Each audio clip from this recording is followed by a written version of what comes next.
Hey there, everyone. Welcome back to Piano Tech Radio Hour. Good to see you all yet again. It's going to be a fun one today. Similar to last week, I dug up some cool stuff from the archives, but this time around, I've dug up some convention content, which is pretty top level stuff, and I think you'll all appreciate. Looks like a few people are still connecting to audio, so I will allow that to occur before I go on too much more. But yeah, good to see everyone here. Looks like we're almost all getting fully connected. And in the meantime, I'll say hello to the folks out on social media that are checking us out for a little bit. Also, I guess I should start recording here. I forgot to record. So yeah, hello again to everyone joining this session today. It's going to be a fun one. I still see a few people are connecting their devices and so on and so forth, but we're going to get to some previously released convention content, which is going to be focused on the topic of voicing. Really excited to be able to share this with you. We're going to focus on two lecturers that both have some really great stuff to say. One is Alex Kirstan, who at the time of participating was a high-level tech over at Steingraber in Europe, one of the most respected brands in pianos in the world, with this long legacy of tradition in the piano industry, but also a reputation for pushing the envelope and moving things forward. And then after that, well, I'm actually not sure. I haven't decided what the sequence will be, but we will also feature a lecture with Eric Johnson, where he's going to be talking about voicing. And the title of his lecture is How to Think About Voicing. And so, yeah, we'll get a little bit of each of their perspectives, and it should be a really fun one. Before I forget, I will put I'll put the links to, if you did want to grab this content, if it looked interesting to you, I'll put that in the chat here. I'll also put that out on the socials for folks that are tuning in there. And if you message me regarding this, I will provide a discount. If you don't already have access to this content, you can email me. That's Ethan@pianotechniciansmasterclass.com. My first name is EATHAN. And if you receive our emails, you'll just be able to reply to one of those. But yeah, if you're here and you're present and you don't already have access to one of these lectures or one of the conventions that they are a part of, I promise to offer you a discount for being present and checking this out. And just for fun, I'm going to make it pretty generous. So if you were to purchase a lecture individually, I'm going to go for a full 25% discount on the individual lecture purchases. And for a convention purchase, some of those feature like maybe six to nine lectures, depending on which one. Let's do like a nice 40% discount. Now that's only going to be for people who are like either here or, you did catch this on socials, and, let's say that offer is only open for like, I don't know, 7 days. So let's say till the 22nd of October, 2022. And so, yeah, if you see this and you're interested in grabbing the full access to the content, you can message me and I will follow up with a special discount code. So let's do the introduction so everybody gets their bearings as to what we're doing here today, and then we'll get to the content. So officially, welcome to Piano Tech Radio Hour. We do gather here every Saturday to meet with and learn from the most fascinating and knowledgeable folks in the piano world. This includes manufacturers, rebuilders, musicians, makers of other instruments, and of course, piano techs. Our mutual goal is to become better at our craft, help each other, and to create an ever more musical world together. Piano Tech Radio Hour is brought to you by Piano Technicians Master Classes, an online learning resource that brings you cutting-edge instruction from Piano Industry Masters without leaving your home. And you can find out more at pianotechniciansmasterclass.com. And so what I think I'll do right now is I'm just going to go ahead and jump into this content and make sure you all get a chance to see the most of it possible. We'll get into 20 to 25 minutes of each lecture, and each of those ultimately is going to be a 2-hour lecture. So if you're interested in checking out the whole thing, then like I said, there's a way to access the full lectures at that point. Just letting a few stragglers in here before we get going, and then we will roll on.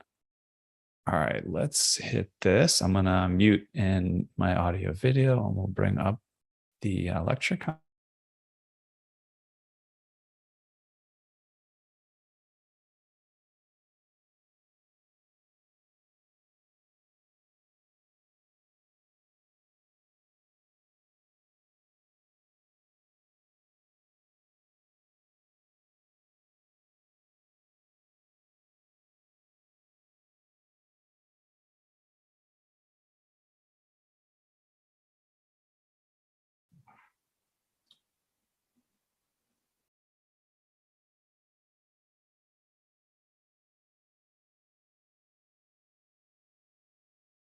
I don't know if you guys can hear my 3-year-old trying to go down for a nap. Sorry about that. Good. Zoom meetings are run as opposed to in person. Take notes on this presentation. Let me know what needs to be cut, basically. You got it. Yeah. All right. I'm gonna give an intro to Eric, and we'll get launched. Everybody, feel free to mute yourselves for the time being, and let's mute a couple folks. All right, great.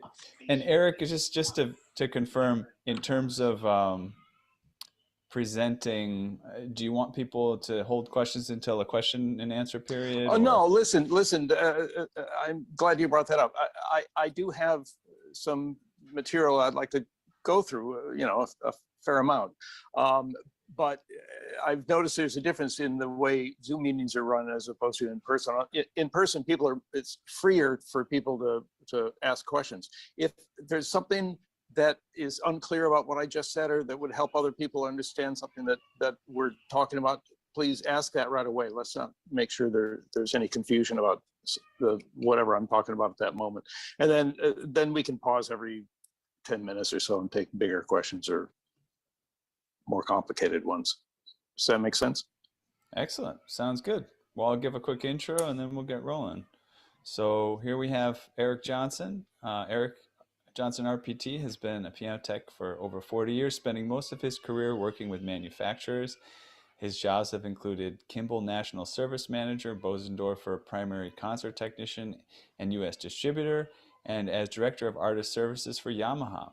Eric has prepared concert pianos in most of the major concert halls in the U.S. and has worked with a wide range of artists as both technician and artist relations manager. He is now a technician in private practice in Metro New York City and Charleston, South Carolina. And without further ado, I'll hand it over to you, Eric.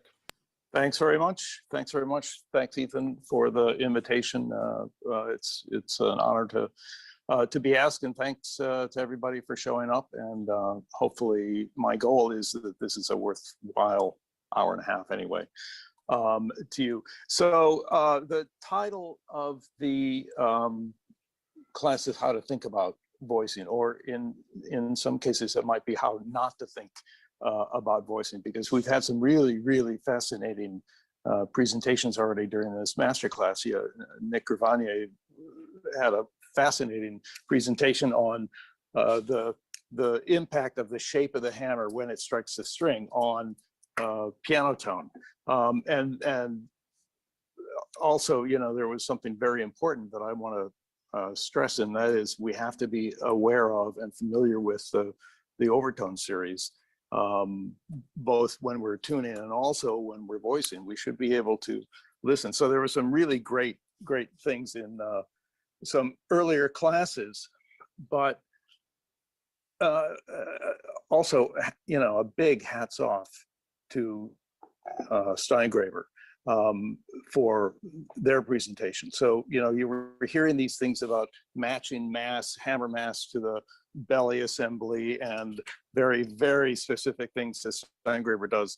But the difference is we don't always have, when we're the grunts in the field, so to speak, we don't have ideal circumstances. And so it's really easy to think that voicing is a real science. And if I just have this magic, you know, needle of the proper, exactly down to the nano millimeter, the proper length, and, you know, made out of hand-cured, hand-pounded steel from one of the islands of Japan, if I have this magic tool, I'll be able to summon forth from any piano I come across beautiful, rich singing, blah, blah, blah, you know, bloom, all these sorts of very desirable things. And the reality is the real world is a lot different.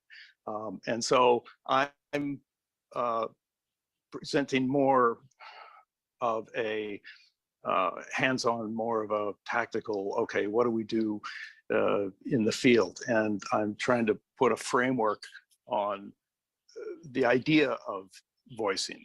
And I also, a lot of my approach to this is based on my background. And so, you know, for no fault of my own, I had a rather unique background working primarily with concert pianos and primarily with European concert pianos. So my whole approach to this stuff is based on that experience, and it's going to be different from anybody else. But what I'm hoping to present is a bit of a roadmap. So we're going to be thinking about voicing, but then we're actually going to be doing voicing, or at least stepping through the procedures in ways that are, if you practice them a little bit, should be very efficient and be able to deliver, as David Anderson says, a radical improvement, not just a little, yeah, I guess it sounds a little better, you know, this kind of stuff, to like, wow, I got my piano back, which is a very common expression here. And when you hear it too, you'll feel just as rewarded for all your hard work. So the roadmap I'm presenting is a physical one, actual steps to take, but it's also very much a way you think about it, because to take this approach may require a difference in the way you approach the way you think about your own work, and you think about your approach to work. So the other thing I wanted to mention after watching Alex Gerson's session yesterday on Steingraber,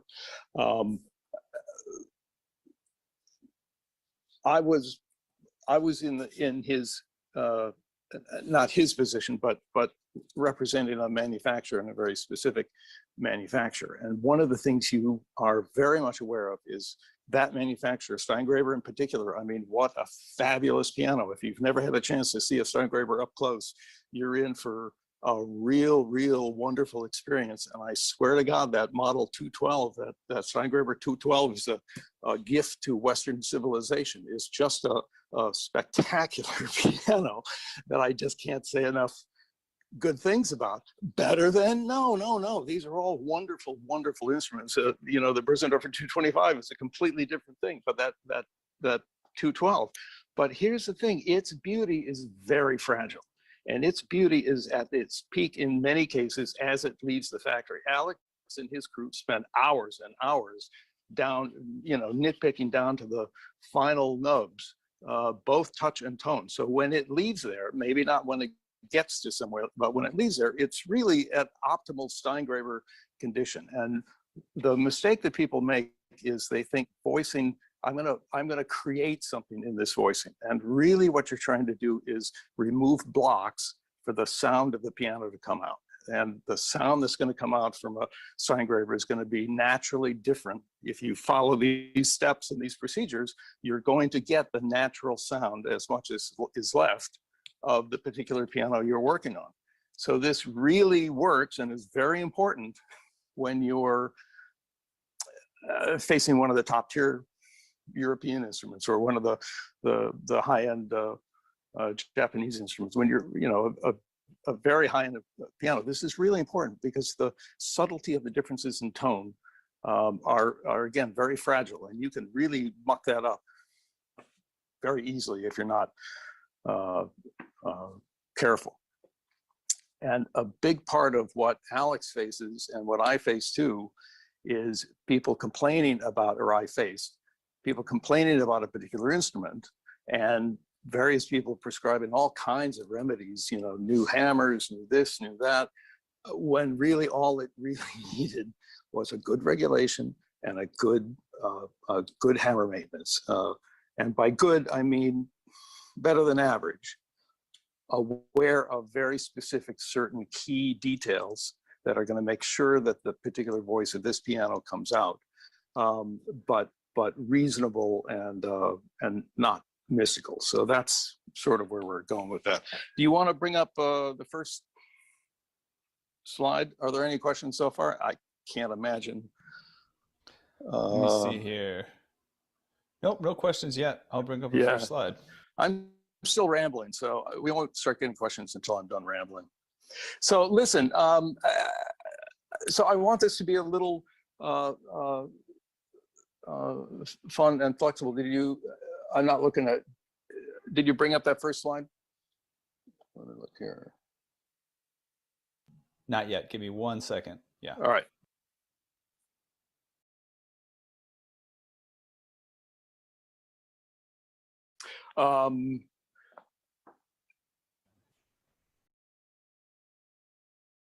So this is the class in a nutshell. And we're going to be, I'm going to be stepping through these things, but this is, and part of it is you'd like to break things into nice clean boxes, but they don't always fit into boxes. And voicing in particular is one of those things. And here's lesson number 1, and that is what you're really trying to do is bring out, voicing brings out the inherent voice in a piano. Voicing doesn't ideally put something into an instrument. Now, there are always exceptions to every rule, and you know, you're faced with all kinds of things, but basically this is what my approach to voicing is, and that is you're eliminating all the things that block the good tone of a piano. Now, these things are normal regulation and piano maintenance procedures. Nothing here is mystical, nothing here is unusual, but the thing that might be a little bit different is looking at these as steps that can be taken within a reasonable service call. So it's one thing if your client is going to be paying you to come and spend 2 days and really do everything beautifully. It's another thing to, okay, how can I bring real radical improvement to this particular piano that I'm working on within a reasonable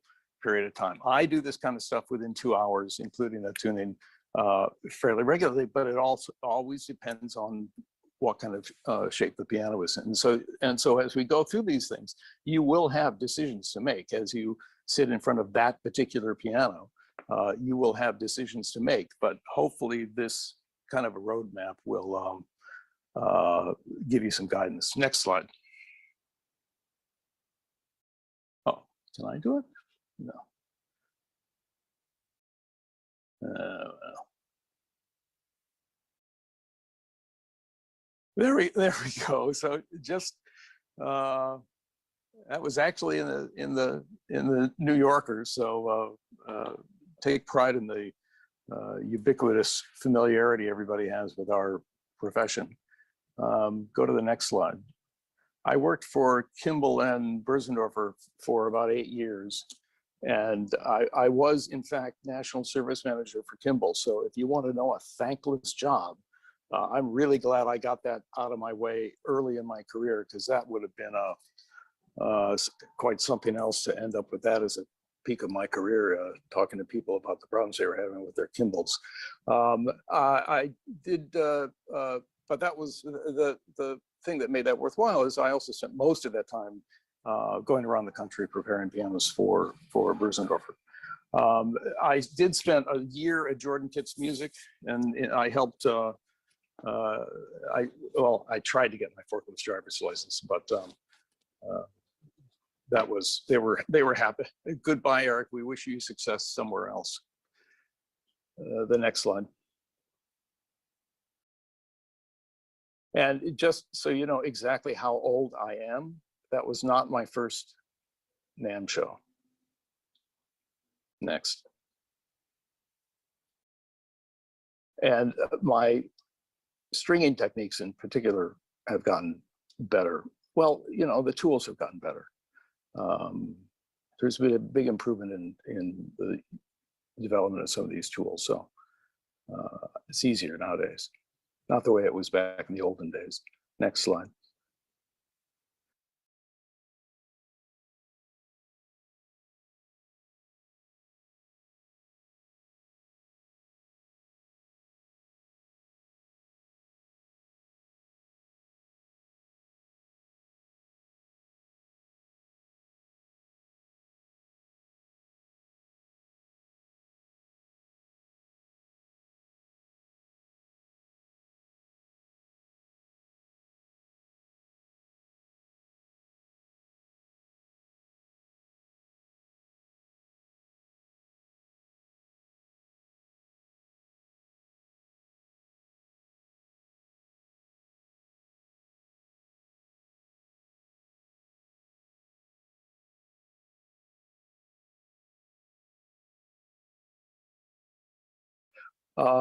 This is, I've worked with many famous artists, and some of them have, a couple of them, one of them in particular has grown to be a really dear friend, and this is Garrick Olson and I when we first met.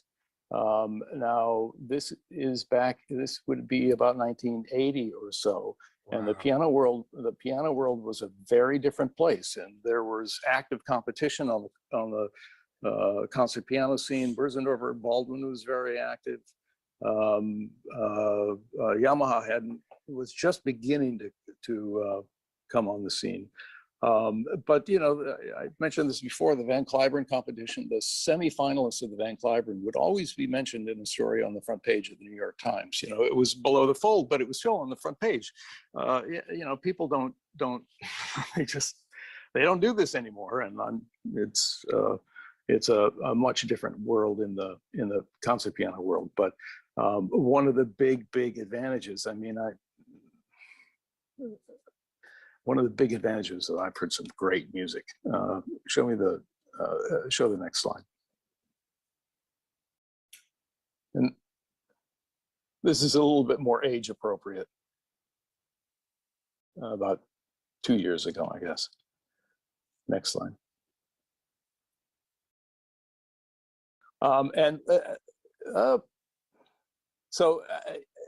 You know, I'm not trying to name drop, but one of the things that I've heard some really unbelievable piano playing, and Sergio Fiorentino was one of these guys who just didn't have, he had the name within the, you know, the very inner circle, but he was unknown to the general public. And when I was with Yamaha, we did a series of recitals, and we presented him. I presented him twice, because the first time, this is in Alice Tully Hall in New York, and the hall was half full, and we're going, wait a minute, this isn't right. So we presented him again the second year, and the word had gotten out, and so we had a sold out hall the second year. But a big part of my approach to this, and which I think will come out when we start talking about some of the specific technical steps, is you know, I've seen what pianists can do. I've seen what a brilliant pianist performing on a wonderful piano, you know, playing some of the great music of civilization. You know, I've had a whole series of those intellectual and emotional experiences that are hard to describe, but have played a very important role in my professional life and how I approach piano service and voicing regulation and just thinking about the whole thing. So this is very much, you know, I'm not an old piano guy. I don't like anything older than 50 years, frankly. And I'm definitely not an old soundboard kind of person. They tend to be even more that way in Europe, but newer is better to me. And concert pianos have, you know, at the very highest level, they have a shelf life, frankly.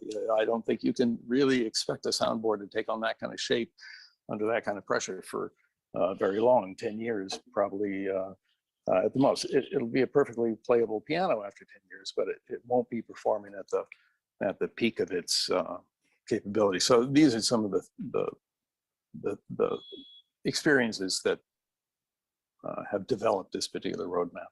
Go ahead. And some people say that's really the extent of my career. That really represents my career. And to be honest, I'm not sure I can argue. So, but it's been fun, right? Next slide. And, you know, if you can't have fun, why do it? Don't answer that question. All right, so the next slide. I've spent a lot of time with focusing on European pianos, and listen, again, it's so awesome to have Steingraber playing an active role here. I've toured most of the European factories, and Udo Steingraber had a very clear and succinct description of the role of rims. And you know, there are essentially two types of rims, right? There's laminated rims of various materials, and then there's solid wood rims. And the biggest examples are Bösendorfer uses solid spruce, both inner and outer rims. You know, they're cut in blocks for the inner rim, and the outer rim is curved, edge glued planks of spruce, but it's all solid wood, as opposed to laminated rims, which basically is most other manufacturers, certainly Steinway, but you know, Yamaha and Kawai, and it's you know, when you make it out of certain materials in a particular way, like Steinway does, it has a very specific resonance to it, but it's also a relatively inexpensive way of making rims. You know, just glue them together and put them in a press, and it's not terribly expensive. It's certainly nowhere near the cost of a solid spruce rim. So Udo described it as, and this is where your wheel should be turning a little bit in terms of voicing. He said there are basically two types of rim, two types of sound, two types of general piano sound. There's the swimming pool and the beach. And the swimming pool has hard vertical edges, and the water splashes against the edge and breaks into little droplets, blah, blah, blah. The beach is a much more smooth surface, and the waves don't crash as much as they lap up and down. And his description was that the laminated rim was the swimming pool, and the solid rim was the beach. And I think that sort of makes sense, right? And if you look at Steingraber was a bit of an exception, but if you look at most pianos that have laminated rims, they also have duplex scaling, and sometimes quite aggressive duplex scaling. And you need to be conscious of the choice that the piano maker has made in terms of the duplex. And you have a couple different types of duplex, right? You have what I call an untuned duplex, like on Steinway. So it has this plate that has ridges, old pyramids in it, but the pyramids aren't really accurately defined at the very tip. They're kind of rounded and not precision made, let's say, on purpose. And so the result is you get kind of this wash of higher harmonics, not specific resonances. Then you have somebody like Estonia, if I'm remembering correctly, who has what I call a tuned duplex. So they're wedges, and they're much more precisely formed at the top, but they don't necessarily move. So I say tuned as opposed to untuned. And then you have somebody like Fazioli who has tuned elbow. So they have wedges that are very sharply defined, but then their whole purpose is that they intentionally move these up and down to get very specific harmonics from the duplex. So and then you have makers like Bösendorfer up until the VC series, who didn't have duplex. One of the biggest additions in the VC series is the use of duplex on a Bösendorfer. And that would be a contrast, right? Bösendorfer with a beach rim, you would expect to not have high harmonics, not have a duplex. And Steingraber is the other sort of oddity. They don't use duplex, but they do have a laminated rim. So the second lesson in all of this, the first one, where are my notes here? Well, whatever the first one was, the second one is respect the manufacturer. And the first one was you're removing blocks. So you're removing blocks that stand in the way of the particular piano tone that this manufacturer chose. They specifically chose components and construction materials and steps to come up with a particular sound. And there's a very particular Steingraber sound and Bösendorfer sound and Zauter sound and Grotrian sound. You know, these are not random events. And so you have to be conscious of that. So it's very easy in terms of voicing to think, well, I have to do something. I have to create something by voicing. And you really don't. That's been.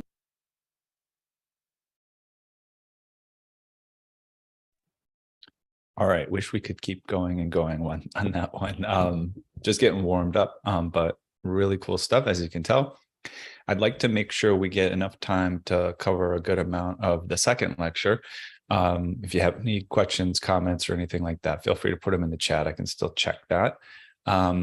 Just remind people who have maybe joined since I last posted it, we're sending out some samples from previous conventions that we had. We just watched Eric Johnson talking about how to think about voicing. And, you know, there's about at least another probably hour and a half more of that lecture at the links that I put. It's either as part of a convention or that single lecture. And now we're about to look at a similar lecture from Alex Kirstan from a larger convention. He's going to be talking about voicing as well within this lecture. And I put the notes in the chat about some discounts available and so on, but I won't go too deep on that. Let's actually get to the content. So let's get to the lecture with Alex. One moment.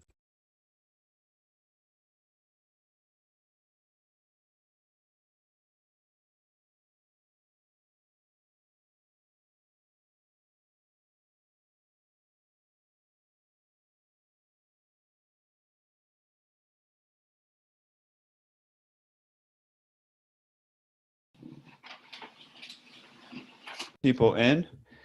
Just so you know, for about 10 minutes, we'll be streaming live on Facebook, YouTube.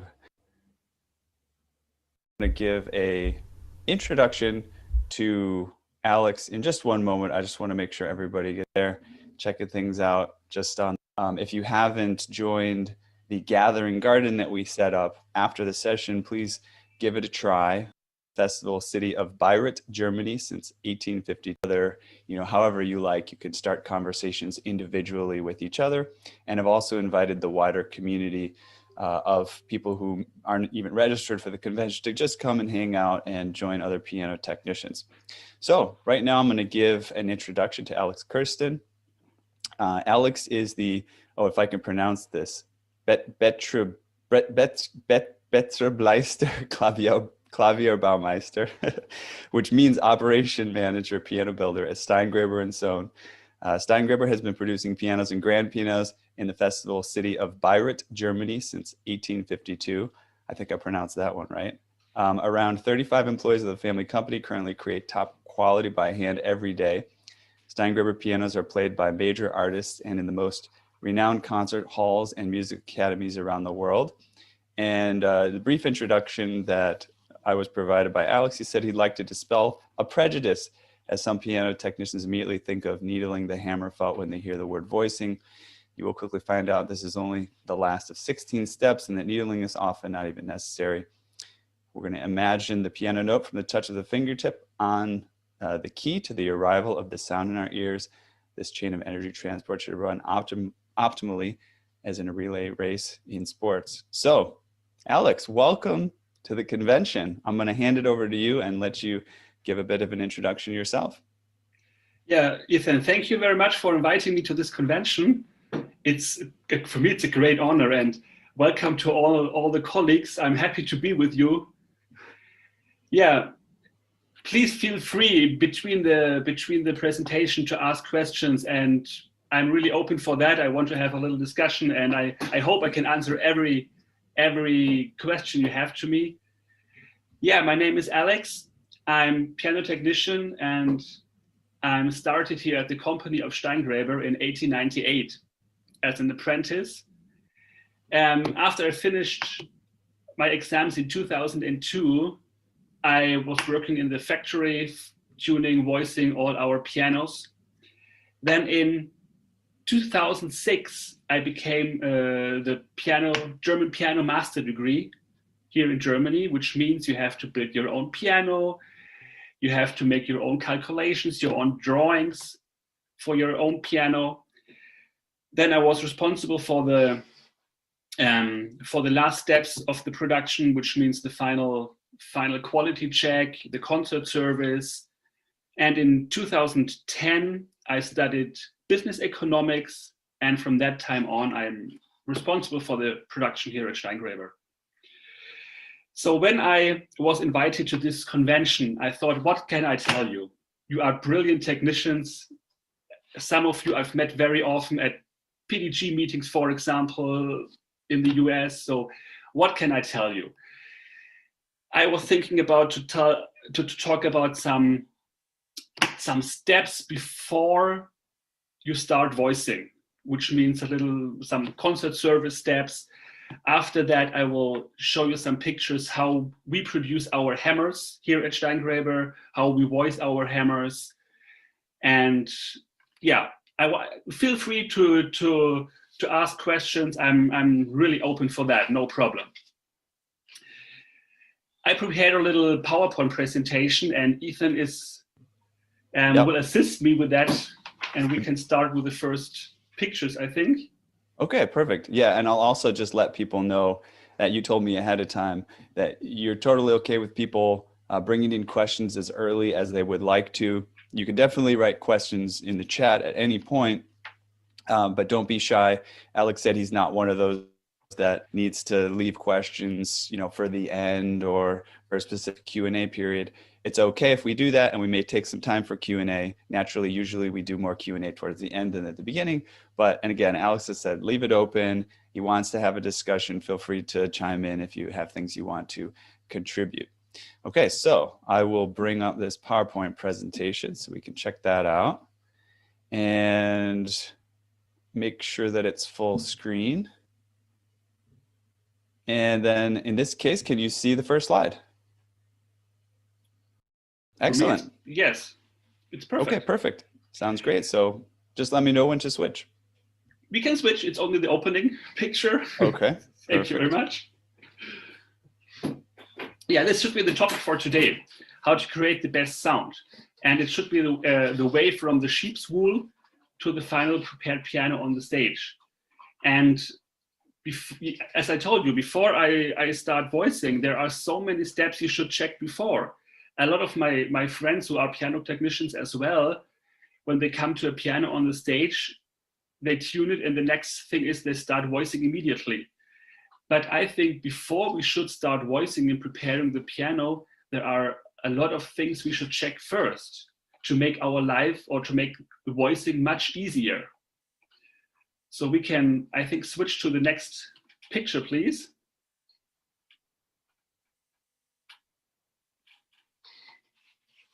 Okay, so the first thing for me is, before we can start voicing, we need a perfect tuning and a perfect regulation. If this is not the case, we should not start voicing. The first thing is the only part in the piano where the pianist is in touch with, these are the keys. So for me, the keys are one of the most important parts in the piano. because this is only the only touching point for the pianist. So here we should first check that there is as less friction as possible. If there is friction, how can you voice the piano? So we should first check that that the keys are not too tight. They should be not too loose. If this is the case, we cannot control the whole piano. You know, if the friction is too much, the touch is uneven. If the keys are too loose, we have no guidance in the keys. So this is a very important point to check the keys that they are working really well. I hope you agree with me. Please feel free to ask questions if you think everything is fine. Okay, then we can go to the next picture, please. Yeah, the next picture is the key bed. Mostly when you open a piano on the stage, you can find a lot of dust on the key bed. It's a terrible thing because you have too much friction, it makes too much noise, it's not the right way how it should be. So for me, the key bed must be really clean. And also the touching points of the key frame to the key bed, I polish every time. You know, you have these bolts in the middle of the balance rail, which are touching the key frame. You have the front and the back rail. And on these points, I use Teflon micro powder to put on these points, and I really polish the wood to reduce friction and to have no strange sounds on the key bed. Then you should check the parts on the end of the key bed which holds the key frame. Very often they are too loose or too tight. It's a working key frame, very important for the una corda voicing. Without a good working key frame, you cannot voice the una corda, for example. Okay, we can go to the next picture, please. Yes, the key frame must sit perfectly on the key bed. I check this always with the blocks installed beside the key frame. And then the first thing I'm doing is I knuck the key frame. You can check that really easy with the fall board, with everything inside, by pressing the keys down and then knucking the keys, like I show it on the picture. Because on this way you can hear it easily if the key frame is knocking or not. I know some technicians, they put out the blocks, they put out the fall board, and then they check the key frame. I think this is the easiest way to check the key frame, by pressing down the keys and knocking the keys on the top. Then you can hear immediately if the key frame is knocking or not. Then we should check the bolts on the balance rail. For me, the perfect regulation is when I put out the keys of the key frame, then I install the action back to the key frame. And then I check the bolts on the balance rail. For me, the best regulation is when they are touching the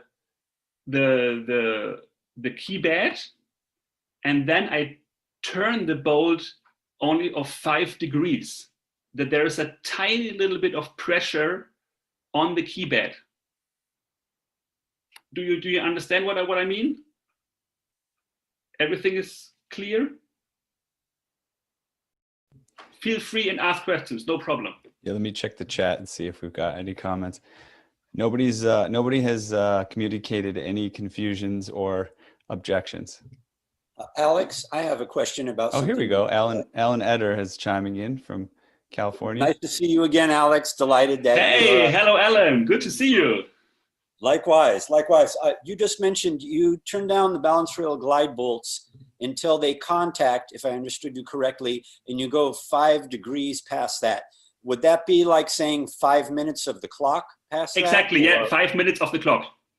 Okay, thank you for that clarification. So you know, I use a very thin piece of paper underneath the glide bolts, and then I'm moving the paper, and at the same time I'm turning the glide bolts down until the paper is not moving anymore.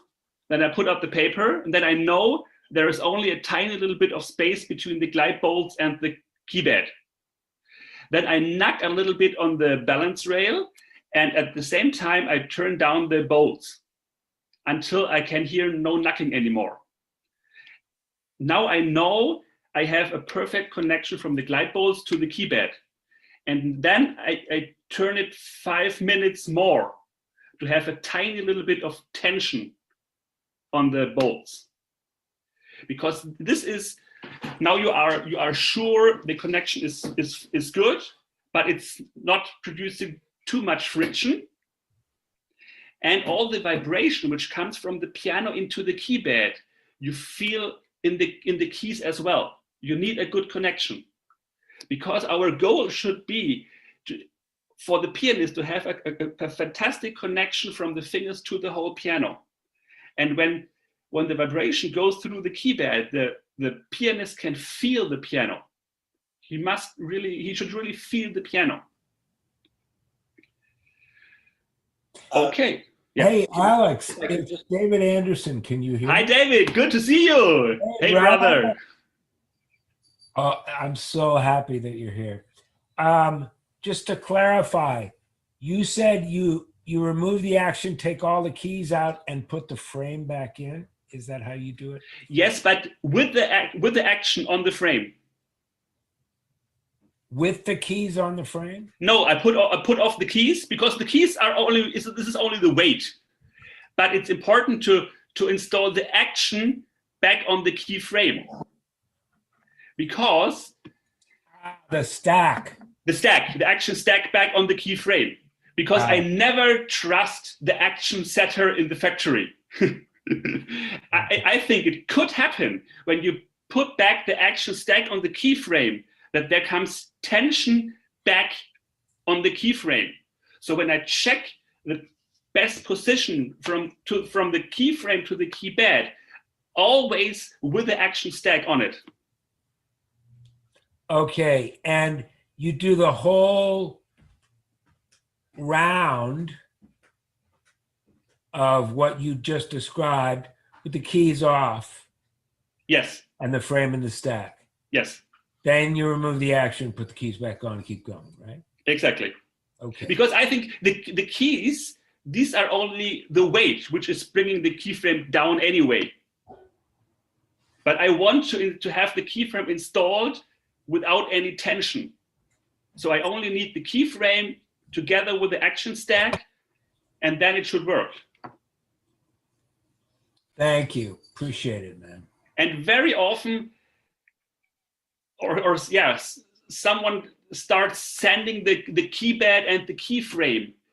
When the keyframe fits perfect to the key bed, mostly this is not necessary to sand anything again. Mostly it's really the bolts which are not working correctly. Yeah.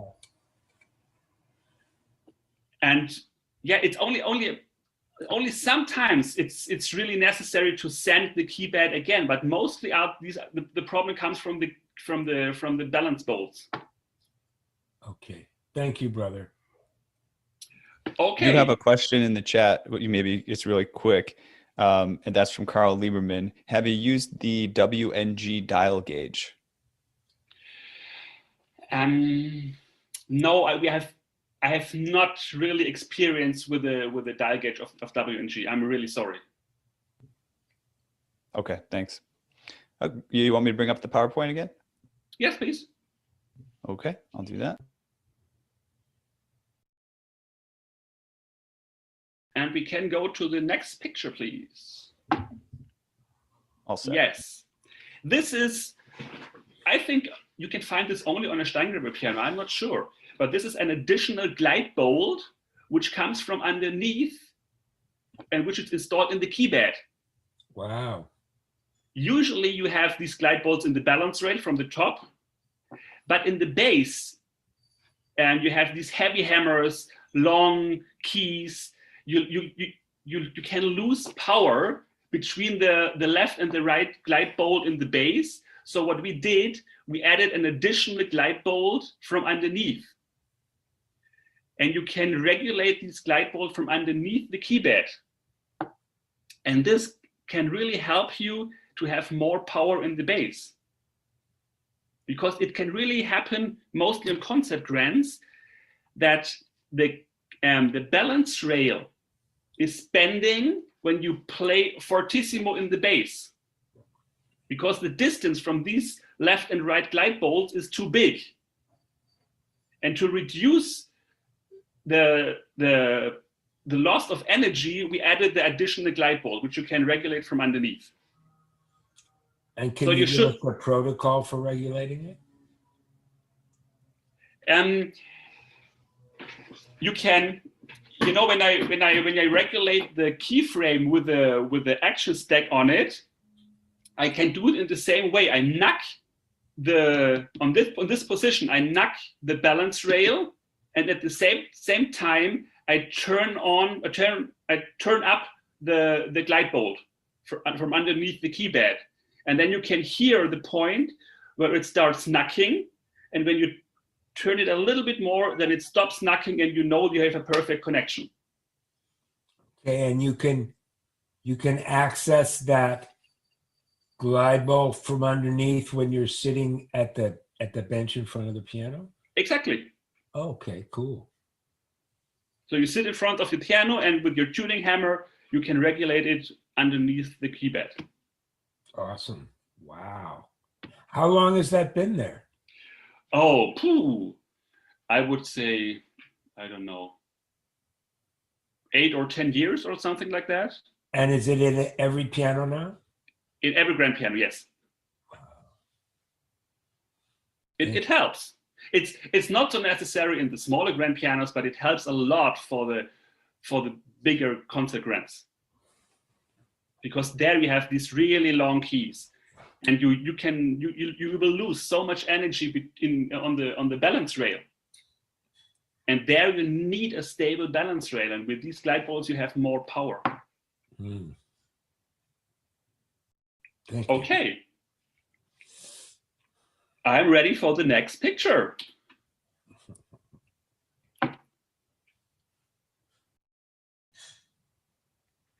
Yeah, this is one of my favorite things for concert service. I serviced a concert grant for a big concert hall here in the near of Bayreuth, and everything was fine at the rehearsals, everything was fine. And the concert, the first half of the concert was played without piano, and in the second half, the stage technicians brought back the piano on the stage. And they placed the casters completely wrong. And after the concert, the pianist told me, Alex, it was a fantastic piano, but at the concert, someone was knocking, and I do not have the perfect control anymore. So something happened at the second part of the concert. So I found out that the technicians of the stage placed the casters completely wrong. They placed both casters, they were looking to the outside of the piano, to the left and to the right side. And then the key bed was hanging down, and the action frame was knocking. I think it's really important that the casters should be placed in the same direction, all to the front or all to the back, never to the side. It doesn't matter if they're looking inside or outside. I think they should look to the front or to the back. Do you know what I mean? Yeah. Because we at Steingräber have really stable key beds. But on every piano, mostly on concert grants, on every piano I've seen, it doesn't matter which brand it was, when you place the casters wrong, there's too much tension on the key bed.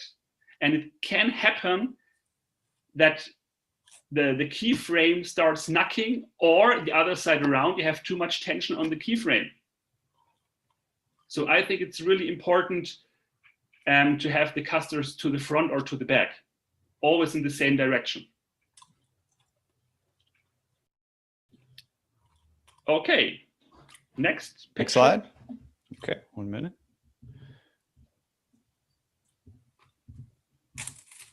There you go. Okay, this is important, but on a new piano, this is not a problem that all the strings are really sitting on the bridge. But when the piano is a little bit older and the humidity was changing and you have never checked that, very, very often the strings are not sitting on the bridge. You have too much space between the strings and the bridge, which means you have not the right contact, you will lose energy. You know, the vibration and the energy comes from the string into the bridge and then to the soundboard. If there is no connection from the string, no perfect connection from the string on the soundboard, you lose so much energy. So from time to time, it could be really helpful to check if the strings are really sitting on the bridge. And therefore it's better to use a brass to do that, to knock a little bit the strings on the bridge. It's better working with the brass, and you should check that from time to time, that the connection of the strings and the bridge is really perfect. On a new piano, this shouldn't be a problem, but on some older pianos, you should check that. You know, it's all about energy. You have the pianist who's bringing the energy in the keys, and you lose energy in the piano anyway. So we should look for every part in the piano where we can lose energy, because we know that only a part of the energy we will bring inside the piano will reach the hammer later. So we should do anything to have a good connection of all the parts who transmit the energy. Okay, next picture.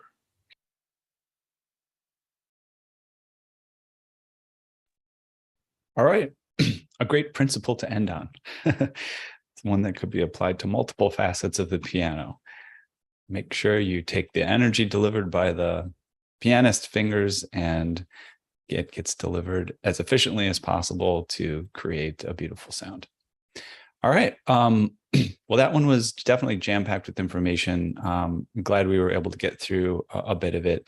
I put information in the chat, so I won't reiterate too deeply that stuff. But if you do want to access these full lectures, and if you even want a discount, there's an opportunity to do that. And you can email me about those opportunities or reply to one of the emails you've already gotten. And all that we have left to do today is to do a sign-off. Unless there's any other questions or comments from the audience here.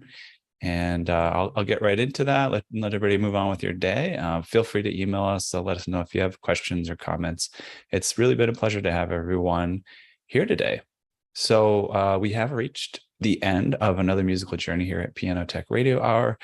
Thanks to everyone for being here, as well as the folks that have generously contributed the content that we featured today. Alex Kirsten, Eric Johnson. As always, we are brought to you by Piano Technicians Masterclasses, cutting edge instruction from piano industry masters without leaving your home. And for those of you that joined us today by signing up for this session individually, you can make your life all that more simpler by subscribing to Piano Tech Radio Hours, just $16 a month. You would get the recording of today's session in our member area, as well as automatic registration for sessions like this. So you just automatically get the links to show up. Nothing complex to do there. And you can sign up for that at pianotechniciansmasterclass.com/PTRH-direct access. We've put that link in the chat, so it's easy for you to access. And yeah, thanks a lot for being here, everyone. I see someone just joined late. So welcome to those of you just joining. We'll make sure and put the links in the chat so people can access things, but we'll be signing off here momentarily. And I'll make sure we get those links out on the socials before we sign off. Thank you guys so much for joining. We'll see you next week.